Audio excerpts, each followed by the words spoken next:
안녕하세요. 미정형 풋살입니다. 오늘 이야기는 과거에 있었던 일인데요. 과거에 사연자님이 살던 동네에서 있었던 일이라고 하는데요. 도대체 어떤 일이 있었는지 궁금합니다. 지금 바로 시청해 보겠습니다. 이야기 시청 전 멤버십 가입 한 번씩은 이야기 제작에 큰 도움이 됩니다. 이야기 시작합니다. 저는 경기도에 살고 있는 40대 남성입니다.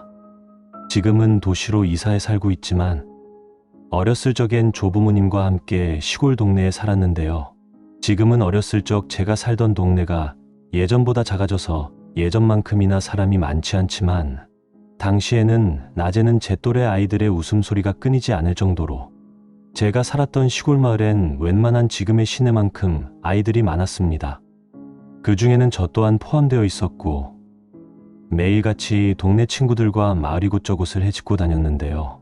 그런 저희에게 동네에서 어른들이 절대로 가면 안 된다는 집이 있었습니다.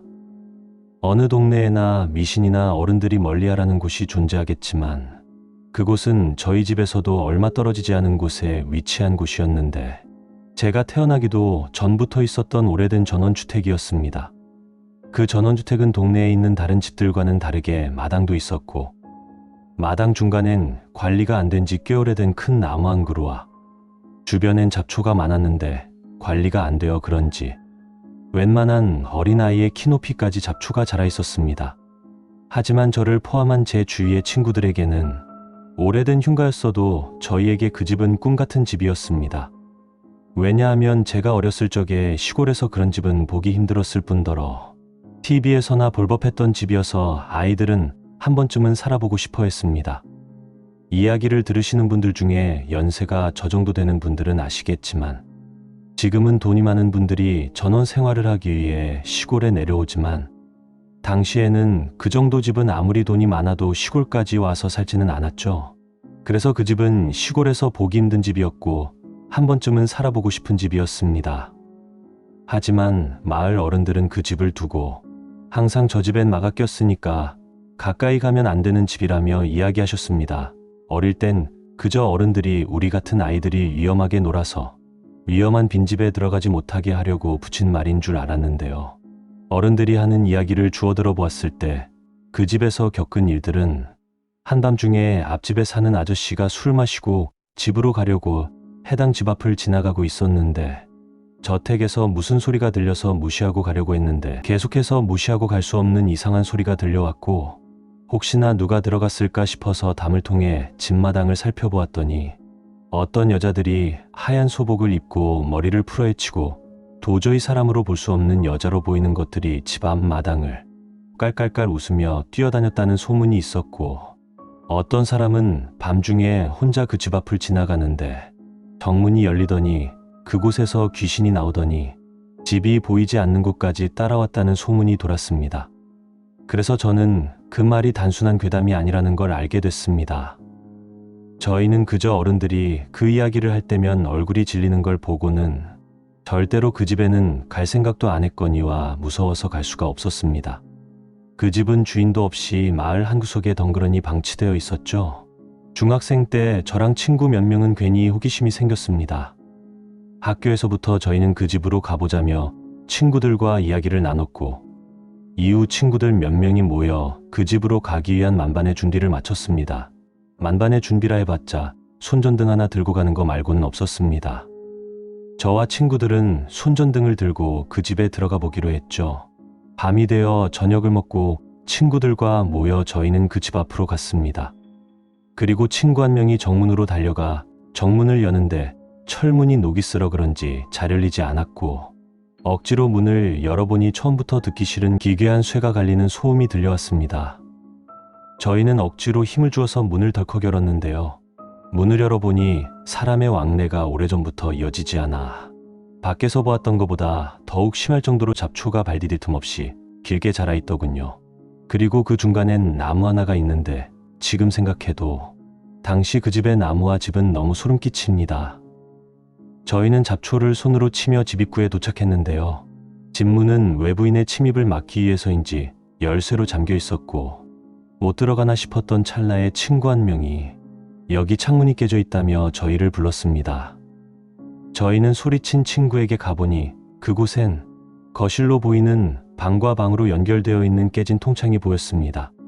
저희는 조심스럽게 몸을 구겨 넣어 집으로 들어갔고 집으로 들어가자 곰팡이 냄새와 썩은 듯한 악취가 밀려왔습니다. 그런데 저희는 집으로 들어가자마자 기겁을 했는데요. 그 이유는 손전등으로 바닥을 비춰보니 거실 바닥에는 오래된 일본어가 적힌 부적들이 구겨져 있었고 벽에는 누가 마치 손톱으로 박박 긁어낸 듯한 손톱으로 인한 핏자국이 여러 곳에 남아있더군요. 어두운 복도를 지나 방으로 들어서니 바닥에는 먼지가 푸옇게 쌓여 있었고 그 위로는 무언가가 돌아다녔던 자국이 있었는데요. 그 발자국은 사람의 발자국은 아닌 것 같았습니다. 무언가 곡선으로 되어 있는데 여기저기 찍혀 있더군요. 친구들은 동물들이 집을 들락날락거리는 거 아니냐면서 저희끼리 말도 안 된다며 웃으며 이야기했죠. 저희는 뭔가 소름 끼친다며 이야기하고 집을 구경했는데요. 그때 친구 중 하나가 장난 삼아 외쳤습니다. 집에 귀신 있으면 대답 좀 해봐라. 순간 천장에서 뚝뚝하며 물방울 떨어지는 소리가 들리더니 2층 어딘가에서 쾅 하고 문이 닫히는 듯한 소리가 들렸습니다.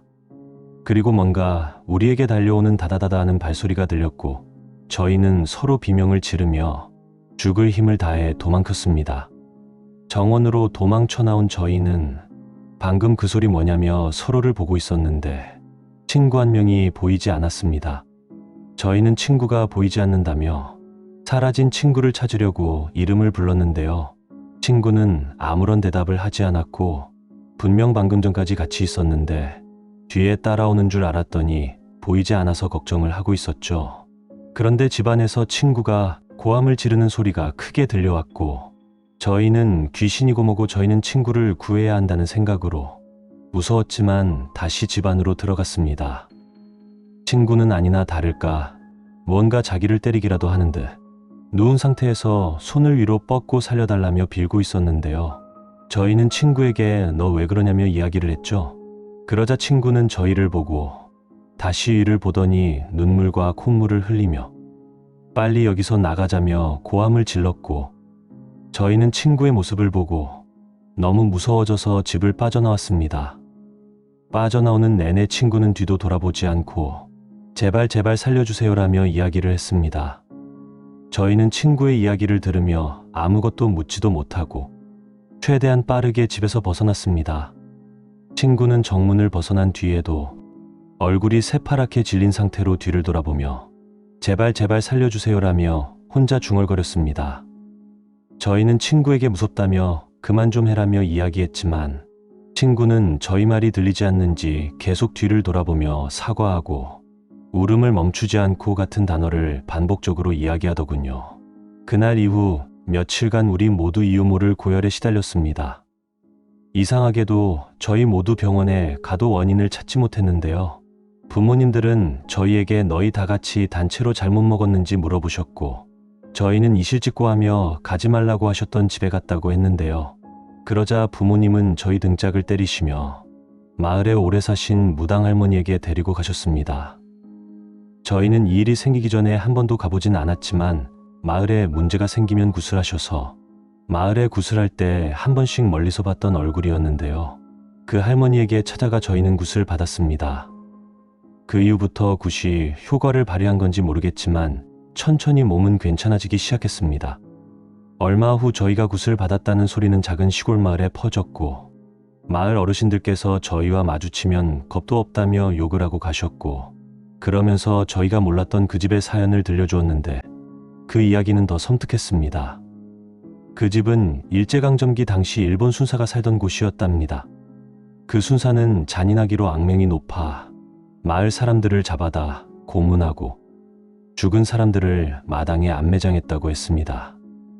해방 이후에도 그 집에 살던 이들은 기묘한 사고를 당하거나 이유 없이 가족이 흩어졌다고 했습니다. 마을에선 여러 번 굿을 하고 부적을 붙였지만 이상하게 소용이 없었다고 했습니다. 그리고 한 가지 더 소름 끼치는 사실은 저희가 그 집 2층에서 들었던 다다다다한 발소리와 거실 바닥에 찍혀있던 자국은 사람의 발소리와 사람의 발 모양이었는데요. 소리가 그렇게 들렸던 이유는 사람이 까치발을 들고 그 상태에서 발가락을 세우고 걷게 되면 발소리가 잘 들리지 않는다고 하더군요. 보통 일본 닌자들이 암살을 할 때 이렇게 걷는다며 이야기해 주셨는데 저희가 들었던 소리가 그 소리와 마찬가지였다는 겁니다.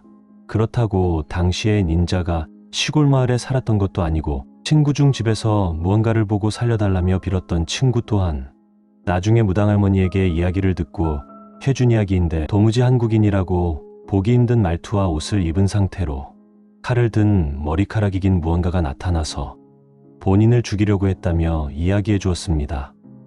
그리고 현재 그날 저희와 함께 그 집에 들어갔던 친구 5명 중 3명은 그 일을 겪은 뒤 우연의 일치인지 모르겠으나 한 명은 교통사고로, 한 명은 산에서 발을 헛디뎌서, 한 명은 극단적인 선택으로 3명의 친구가 세상을 떠났는데요. 이 일과 연관된 건진 모르겠지만 이 일이 생긴 이후로 저희 모두에게는 조금씩의 변화가 생겼습니다. 무언가가 어렴풋이 보이고 머릿속은 뭔가 울리는 듯 들리는 이상한 현상이 생겼고 지금은 시간이 꽤 흘러 나머지 남은 친구 한 명과도 연락이 되지 않지만 당시 제가 겪었던 소름 끼치는 일이어서 제보하게 되었습니다. 오늘 이야기 어떠셨나요?